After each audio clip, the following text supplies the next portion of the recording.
नमस्ते स्टूडेंट्स। आज इस व्याख्यान में हम देखेंगे कि एक आदर्श गैस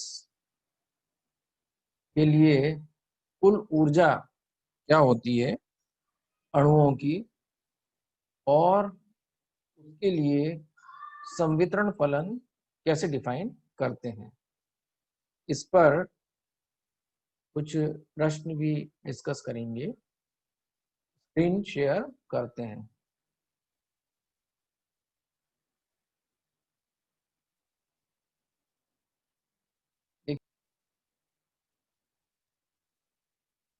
ये एक बॉक्स है जिसमें भुजाएं LX, LY, LZ लंबाई की हैं। इसमें कोई आदर्श गैस भरी हुई है। आप जानते हैं कि आदर्श गैस कुछ प्रतिबंधों का पालन करती है और जो स्थितियां हैं वो भी आदर्श होती हैं। तो LX, LY, LZ आयताकार पात्र की भुजाएं हो गई। EI जो है किसी विशिष्ट ऊर्जा I में निकाय की ऊर्जा हो गई। इस पात्र की दीवारें प्रत्यास्थ हैं, पूर्णतया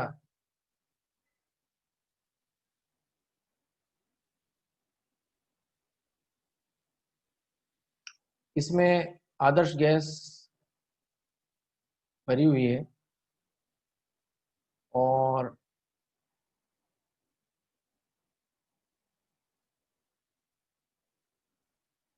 m जो है गैस के प्रत्येक अणु का द्रव्यमान है। कैपिटल N पात्र में अणुओं की कुल संख्या है। और अब इसमें जब हम मैक्सवेल बोल्ट्जमैन सांख्यिकी की बात करते हैं तो प्रत्येक अणु का अभिनिर्धारण यानी आइडेंटिफिकेशन संभव होता है। इसी से अणु की प्रायिकता वितरण प्रभावित होती है कि अणु निर्धार्य है या नहीं। तो आदर्श गैस जो इस बॉक्स में है उसका आयतन कितना हो गया, V बराबर LX, LY, LZ, ये हम देख रहे हैं। माना इसमें एक परमाणु गैस भरी हुई है और जो आदर्श है, जो अपन जो इनर्ट गैसेस होती हैं हीलियम, आर्गोन वगैरह, उनको हम मोटा मोटा मान सकते हैं कि वो आदर्श गैस है। ताप T पर एक ऊष्मा भंडार हीट रेजर्वोयर के संपर्क में है और ऊष्मीय संपर्क में होने के अलावा ऊष्मीय साम्यावस्था में भी है। Vx, Vy, Vz किसी क्षण अणु का वेग हो गया, वेग के घटक हो गए। एक्स वाई जेड दिशा में मान सकते हैं।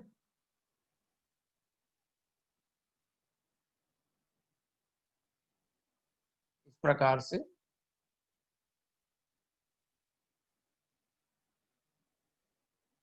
ये V हो गया, ये इनके घटक हो गए, कार्टेशियन कोऑर्डिनेट्स।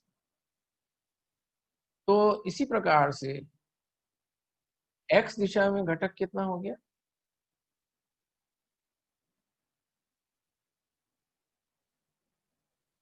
x दिशा में x जो है x दिशा में वेग का घटक है। यहाँ पर ऊर्जा हो गई, इसे हम कहेंगे ऊर्जा, गतिज ऊर्जा।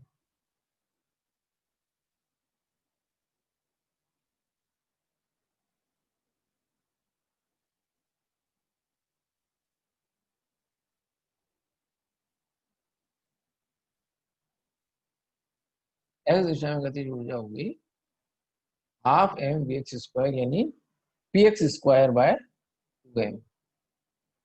जब ये अणु एक दीवार से संघट्ट करके और दूसरी दीवार तक पहुंचता है तो प्रभावी दूरी हो गई 2Lx।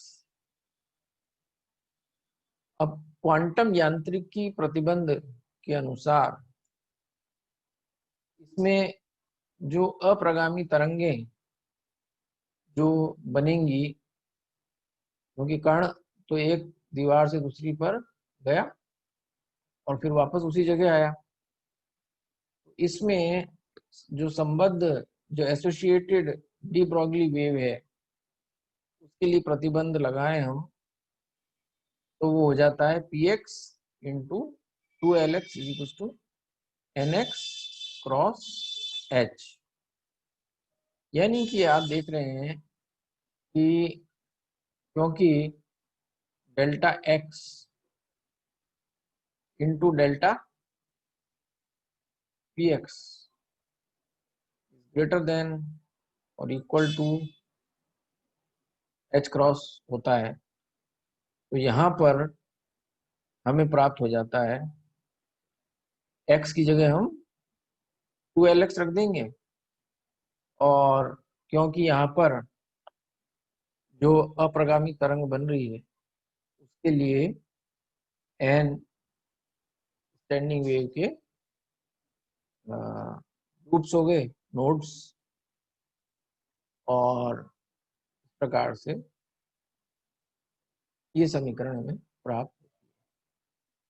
तो P X equal to N X H by 2Lx।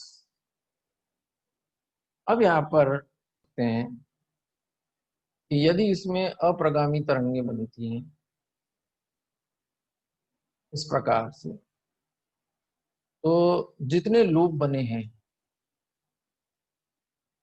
वो बराबर होने चाहिए N X into lambda by 2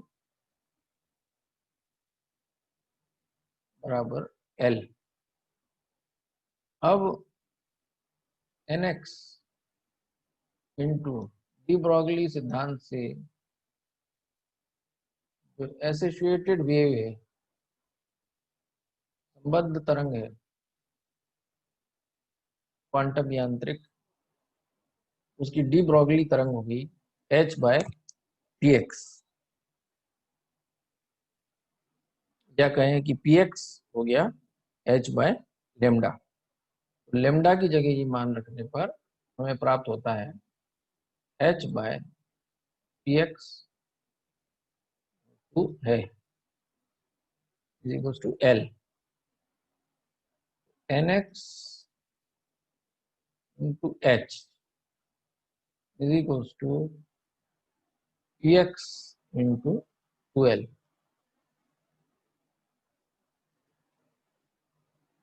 ये हो गया, तो इसलिए ये जस्टिफाइड है। इससे संवेग निकालें तो हो गया NX H बाय 2Lx, और इसको H क्रॉस के पदों में लिखें तो NX बाय 2Lx इंटू 2 ऊपर नीचे पाई से गुणा किया NX by LX H cross pi. तो ऊर्जा हो गई, क्योंकि संवेग हमने निकाल लिया, संवेग की जगह ये रख दें NX by LX H cross pi, तो हमें ये प्राप्त होता है 1/2m NX H cross pi by LX का स्क्वायर, यानी pi square H cross square 2m LX square to NX square. NX हो गई क्वांटम संख्याओं, क्वांटम संख्या। इसी प्रकार E बाय आप आसानी से लिख सकते हैं, यहाँ पे आप देखिए LY स्क्वायर हो गया और NY स्क्वायर हो गया। ऐसी EZ जो Z दिशा में गतिज ऊर्जा है उसे भी इसी प्रकार लिख सकते हैं। बस ये गुणांक अलग हो जाएगा, N Z square into L Z by L Z square.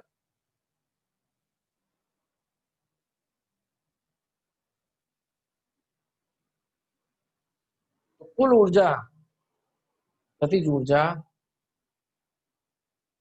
इन तीनों का योग हो जाती है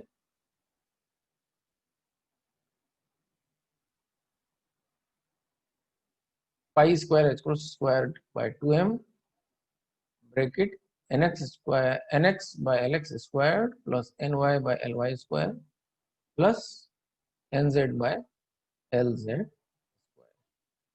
क्योंकि गतिज ऊर्जा हो जाएगी, ये जो है x प्लस y प्लस ये z, कुल ऊर्जा अणु की इस प्रकार हो जाएगी। अब इसका पार्टीशन फंक्शन निकालें।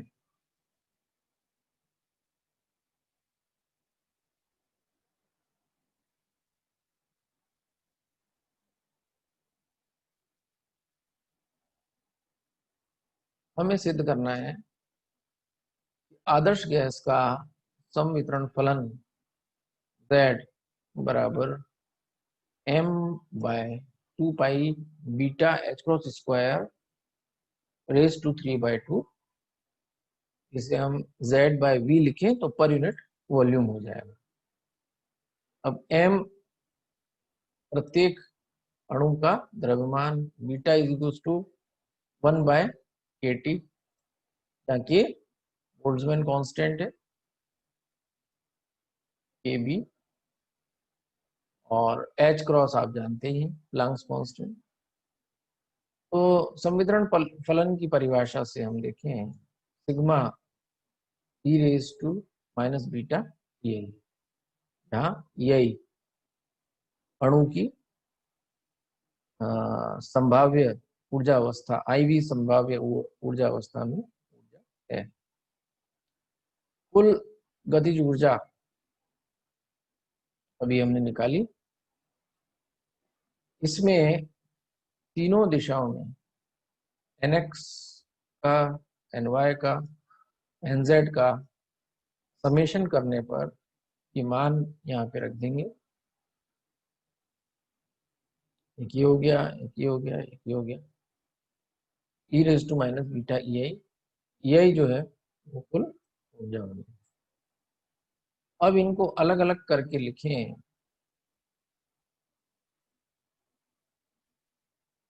तो हो जाता है sigma sum over nx from 1 to infinity e raise to minus beta ex, इसी प्रकार y टर्म और z टर्म। तो यहाँ पर आप देखेंगे कि ex, ey, ez के अलग अलग मान रखने पर हमें ये समीकरण इस रूप में प्राप्त हो, ये x टर्म, ये y टर्म और ये z term.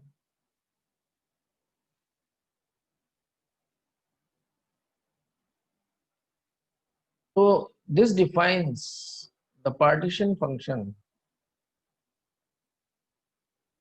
this defines the partition function zx, this is zy, and this is z। क्योंकि पार्टीशन फंक्शन है e raise to minus beta ei का मान हमने यहाँ रखा था। तो कुल पार्टीशन फंक्शन क्या हो गया, zx, zy, z।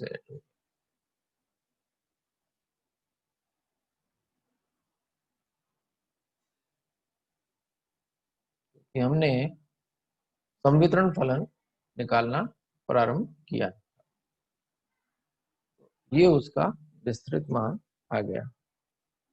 इसकी टर्म्स में जो पैरामीटर्स हैं आयताकार बॉक्स का और क्वांटम संख्याओं के, के फलन के रूप में प्राप्त हुआ। और कण की ये फलन है कण के द्रव्यमान का।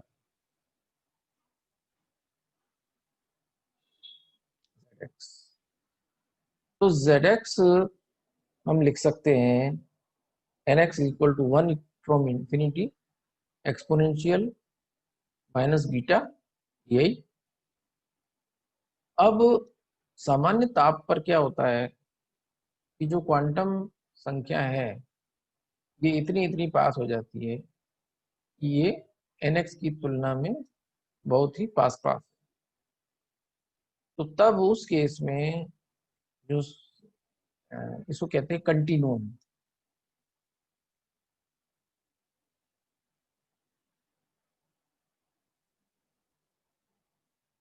कंटिन्यूम सतत।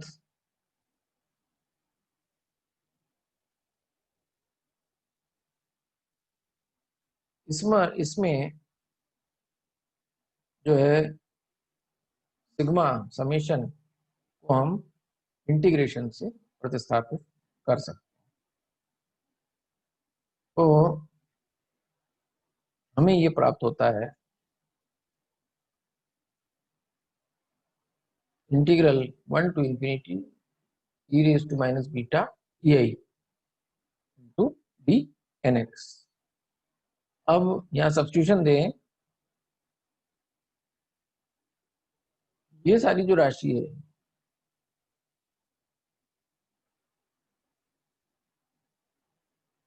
इसको मैंने मान लिया u अंडर रूट। तो nx हो गया under root of 2m by beta lx by pi h cross u। Limit में 1 की जगह 0, 1 पर और 0 पर लगभग बराबर मान है, 0 से इंफिनिटी तक रखें तो हमें ये एक स्टैंडर्ड फंक्शन होता है जो कि गामा फंक्शन से निकलता है 0 to infinity e raise to minus alpha X square D X. तो यहाँ पर अल्फा जो है वो हम देखते हैं एक ले सकते हैं क्योंकि ये सारा हमने वेरिएबल में डाल दिया। इसका मान होता है अंडर रूट पाई बाय 2।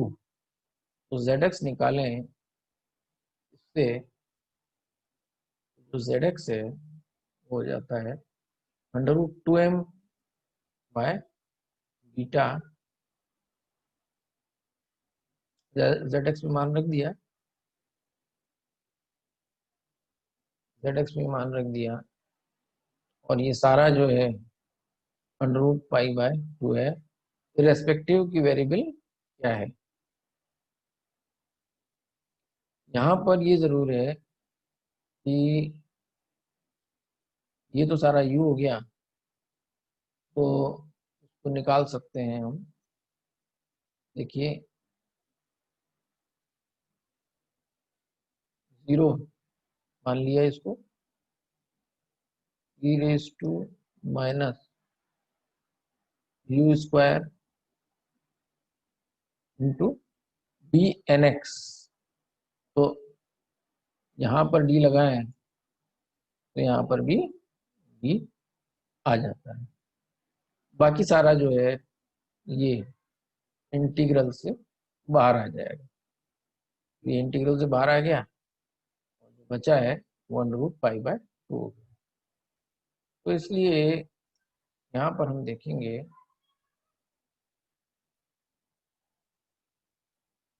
कि zx हो गया m by under root of m by 2 pi beta h cross square.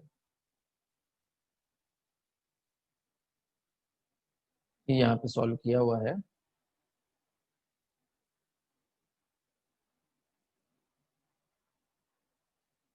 इसी प्रकार से जेड वाई हो गया केवल गुणांक L X L Y L Z.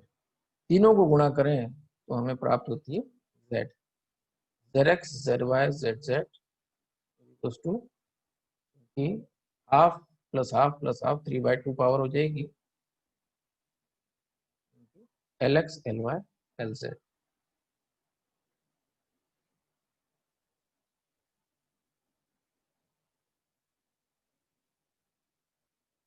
तो इसलिए हमें प्राप्त होता है Z इज इक्वल्स टू